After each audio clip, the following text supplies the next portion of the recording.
Shalom, saudara-saudara yang dikasihi oleh Tuhan. Menyadari diri kita adalah orang yang berharga, itu sesuatu yang sangat penting. Karena ketika seseorang merasa diri tidak berharga, itu sangat mempengaruhi seluruh kehidupannya, bahkan perilakunya, bahkan relasinya dengan orang lain. Dan kita bersyukur, sebagai orang percaya kita tahu diri kita berharga, karena Tuhan mengasihi kita. Dan Tuhan mengasihi kita selalu dan selama-lamanya di dalam Yesus Kristus. Salam jumpa dalam program Tuhan adalah Gembalaku. Saudara, kita sama-sama menyadari bahwa sebagai orang-orang percaya kita ini unik di mata Tuhan.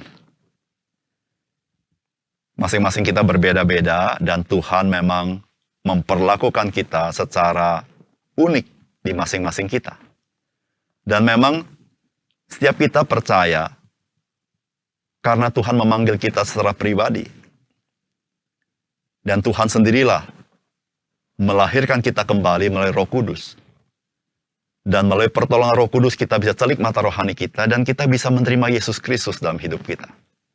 Dan semuanya itu dilakukan dengan cara yang berbeda-beda oleh Tuhan. Tiap-tiap kita berbeda ketika dilahirkan kembali. Disitulah kita melihat bagaimana kita sebagai orang percaya begitu unik. Oleh karena itu, saudara, janganlah kita suka membanding-bandingkan diri kita sebagai orang percaya dengan orang lain terkait dengan pengalaman rohaninya ataupun terkait dengan pelayanannya atau kehidupannya. Namun satu hal yang penting yang perlu kita pahami, bahwa Tuhan yang menyelamatkan kita. Tuhan mau kita boleh ambil bagian di dalam pelayanan di dalam kerajaan Allah. Saudara, pertanyaannya adalah, kita yang sudah mendapat kasih karunia diselamatkan Tuhan. Sudahkah kita mendapat kasih karunia dan menerima kasih karunia untuk melayani di dalam kerajaan Allah? Mari kita membaca firman Tuhan yang terdapat di dalam Yohanes pasal 1 ayat 19 sampai 28. Dan inilah kesaksian Yohanes ketika orang Yahudi dari Yerusalem mengutus beberapa imam dan orang-orang Lewi kepadanya untuk menanyakan dia, "Siapakah engkau?" Ia mengaku dan tidak berdosa, katanya, "Aku bukan Mesias." Lalu mereka bertanya kepadanya, "Kalau begitu siapakah engkau? Elia?" Dan dia menjawab, "Bukan." "Engkaukah nabi yang akan datang?" Dan dia menjawab, "Bukan." Maka kata mereka kepadanya, "Siapakah engkau? Sebab kami harus memberi jawab kepada mereka yang mengutus kami. Apakah katamu tentang dirimu sendiri?" Jawabnya, "Akulah suara orang yang berseru-seru di padang gurun. Luruskanlah jalan Tuhan, seperti yang telah dikatakan Nabi Yesaya." Dan di antara orang-orang yang diutus itu ada beberapa orang Farisi. Mereka bertanya kepadanya, katanya, "Mengapakah engkau membaptis jikalau engkau bukan Mesias, bukan Elia dan bukan Nabi yang akan datang?" Yohanes menjawab mereka, katanya, "Aku membaptis dengan air, tetapi di tengah-tengah kamu berdiri dia yang tidak kamu kenal. Yaitu dia yang datang kemudian daripadaku, membuka tali kasutnya pun aku tidak layak." Hal itu terjadi di Betania, yang di seberang sungai Yordan, di mana Yohanes membaptis. Saudara yang dikasihi oleh Tuhan, bagian firman Tuhan yang kita baca, ini mengkisahkan tentang seorang yang luar biasa dipakai Tuhan. Namanya Yohanes, yang kita kenal sebagai Yohanes Pembaptis. Saudara, pelayanan Yohanes Pembaptis ini sangat luar biasa dan memberikan pengaruh yang sangat luas di kalangan orang-orang Yahudi. Karena Yohanes Pembaptis mengkhotbahkan tentang pertobatan bahwa kerajaan Allah sudah dekat. Dan dia membaptis dengan air orang-orang Yahudi yang bertobat. Dan hal ini membuat pemimpin-pemimpin agama di Yerusalem, mereka perlu mengklarifikasi akan siapakah Yohanes Pembaptis. Tidak heran, saudara-saudara, pemimpin-pemimpin agama yang disebut sebagai Sanhedrin mengutus orang-orangnya pergi mendatangi tempat di mana Yohanes Pembaptis melayani. Saudara, apakah pesan firman Tuhan bagi kita melalui kisah ini? Yang pertama, firman Tuhan hari ini mau mengajar kita bahwa setiap orang percaya memiliki pimpinan Tuhan tersendiri di dalam pekerjaannya, di dalam kerajaan Allah. Saudara, ayat 19 sampai 21 mengatakan demikian. Dan inilah kesaksian Yohanes ketika orang Yahudi dari Yerusalem mengutus beberapa imam dan orang-orang Lewi kepadanya untuk menanyakan dia, siapakah engkau? Ia mengaku dan tidak berdosa, katanya, aku bukan Mesias. Lalu mereka bertanya kepadanya, kalau begitu siapakah engkau? Elia? Dan ia menjawab, bukan. Engkaukah nabi yang akan datang? Dan ia menjawab, bukan. Saudara, inilah yang dikatakan oleh Yohanes Pembaptis. Ketika utusan-utusan dari pemimpin-pemimpin agama di Yerusalem yang disebut Sanhedrin datang kepadanya dan bertanya mengenai identitas Yohanes Pembaptis. Maka mereka mulai menanyakan, mengidentifikasi dia sebagai orang-orang yang luar biasa penting seperti Elia, seperti nabi yang akan datang, ataupun Mesias.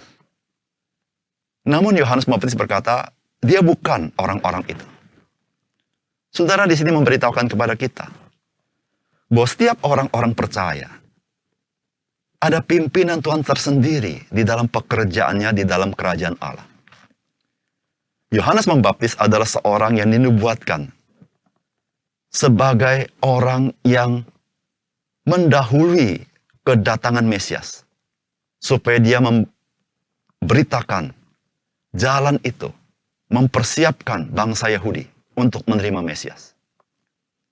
Namun bukan hanya Yohanes Pembaptis yang mendapatkan pimpinan Tuhan tersendiri di dalam pekerjaan dan kerajaan Allah. Namun juga setiap orang percaya, termasuk saudara dan saya. Setiap kita ada pimpinan Tuhan. Karena Tuhan punya rencana di dalam kerajaan Allah, di mana saudara dan saya boleh ambil bagian sebagai sebuah kehormatan untuk melayani bersama-sama. Dan setiap kita perlu bergumul. Setiap kita perlu mengetahui pimpinan Tuhan dalam hidup kita. Memiliki kepekaan akan panggilan Tuhan kepada kita. Dan memiliki kerelaan melayani. Oleh karena itu, saudara, marilah kita menjadi orang-orang yang peka dan rela dipimpin untuk terlibat di dalam pekerjaannya, di dalam kerajaan Allah. Sebagaimana Yohanes Pembaptis. Meskipun kita bukan orang Kristen seperti orang-orang tertentu yang mempunyai karisma tertentu. Kita orang Kristen biasa. Namun setiap orang Kristen pun ada panggilan Tuhan untuk melayani di dalam kerajaan Allah. Yang kedua, saudara, setiap orang percaya harus siap mempertanggungjawabkan iman dan kehidupannya di dunia ini. Saudara, firman Tuhan katakan di ayat yang ke-22 sampai ayat yang ke-25 dikatakan demikian. Maka kata mereka kepadanya, siapakah engkau? Sebab kami harus memberikan jawab kepada mereka yang mengutus kami. Apakah katamu tentang dirimu sendiri? Jawabnya, akulah suara orang yang berseru-seru di padang gurun. Luruskanlah jalan Tuhan. Seperti yang telah dikatakan Nabi Yesaya. Dan di antara orang-orang diutus itu ada beberapa orang Farisi. Mereka bertanya kepadanya, katanya, mengapakah engkau membaptis jikalau engkau bukan Mesias, bukan Elia, dan bukan nabi yang akan datang? Saudara, orang bertanya tentang kita adalah sesuatu yang lumrah. Demikian juga, saudara, para pemimpin agama bertanya tentang Yohanes Pembaptis. Tentang apa yang dia lakukan. Dan apa yang dilakukan itu tergantung juga identitas dia. Oleh karena itu ditanyakan kepada dia, jikalau identitasmu bukan Mesias, mengapakah engkau membaptis? Saudara, Yohanes Pembaptis mengenal dirinya. Dia adalah suara yang berseru-seru di padang belantara itu. Dia betul-betul tahu akan panggilan Tuhan yang terdapat di dalam perjanjian lama bagi dia. Dan pemimpin agama mengatakan, tolong beritahu kepada kami, karena kami harus menjawab pertanyaan daripada yang mengutus kami. Saudara yang kasih dalam Tuhan, hidup sebagai orang percaya adalah hidup di tengah-tengah masyarakat yang dilihat oleh orang lain. Disitulah, saudara-saudara, kita memiliki sebuah tanggung jawab untuk mempertanggungjawabkan iman kita dan mempertanggungjawabkan hidup kita di dalam Kristus bagi orang lain.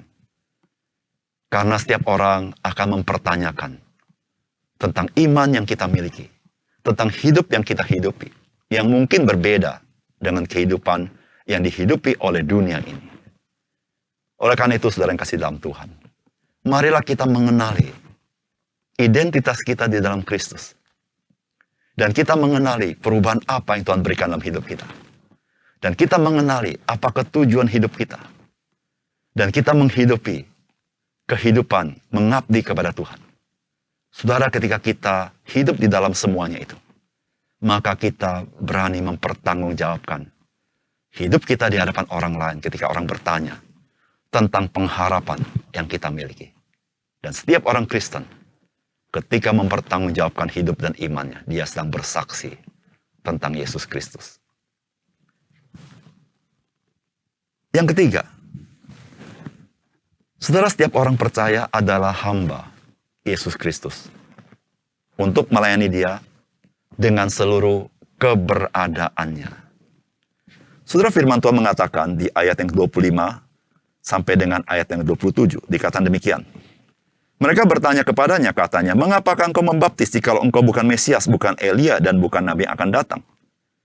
Yohanes menjawab mereka, katanya, aku membaptis dengan air, tetapi di tengah-tengah kamu berdiri dia yang tidak kamu kenal. Yaitu dia yang datang kemudian daripadaku. Membuka tali kasutnya pun aku tidak layak. Saudara yang kasih dalam Tuhan, bagi pemimpin agama yang datang dari Yerusalem, mereka melihat Yohanes membaptis adalah seorang yang besar. Seorang yang berpengaruh, seorang pemimpin, seorang yang penuh karisma, dan banyak pengikutnya. Oleh karena itu mereka bertanya siapakah dia. Namun ketika Yohanes menjawab pertanyaan pemimpin agama itu, kita akan tercengang. Karena dia berkata bahwa dia membaptis hanya dengan membaptis dengan air. Tetapi Yesus Kristus akan membaptis dengan Roh. Lalu dia berkata demikian, saudara-saudara.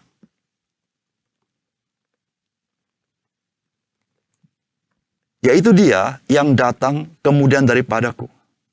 Membuka tali kasutnya pun aku tidak layak. Saudara-saudara, Yohanes membaptis mengenali dirinya sendiri di dalam relasi dia dengan Yesus Kristus. Dia memang orang berkarisma. Namun dia tahu, dia adalah hamba daripada Yesus Kristus. Bahkan dia katakan bahwa membuka tali kasutnya pun aku tidak layak. Saudara yang kasih dalam Tuhan, kita sebagai orang percaya siapapun kita, dipakai Tuhan seperti apapun. Yang masing-masing kita berbeda. Namun satu hal yang kita perlu pahami, kita semua sama. Kita adalah hamba daripada Yesus Kristus. Kita adalah orang-orang yang sebetulnya tidak layak. Namun dilayakkan oleh Tuhan, boleh menjadi pelayan dia. Bahkan kita melihat kemuliaannya. Oleh karena itu, saudara-saudara, mari kita melayani Tuhan dan hidup di dalam kehidupan kita dengan rendah hati. Karena kita tahu, kita mendapatkan kasih karunia. Boleh mengalami kemuliaan dia. Dan boleh melayani dia yang mulia itu.